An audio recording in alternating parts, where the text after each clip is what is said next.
In this video, I'll be teaching you on how to see or find your card number on your Bank of America application.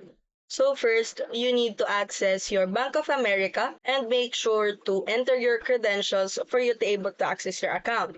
Once you're in, you will redirect to this page and you just have to click on the menu button located at the top left corner of your screen.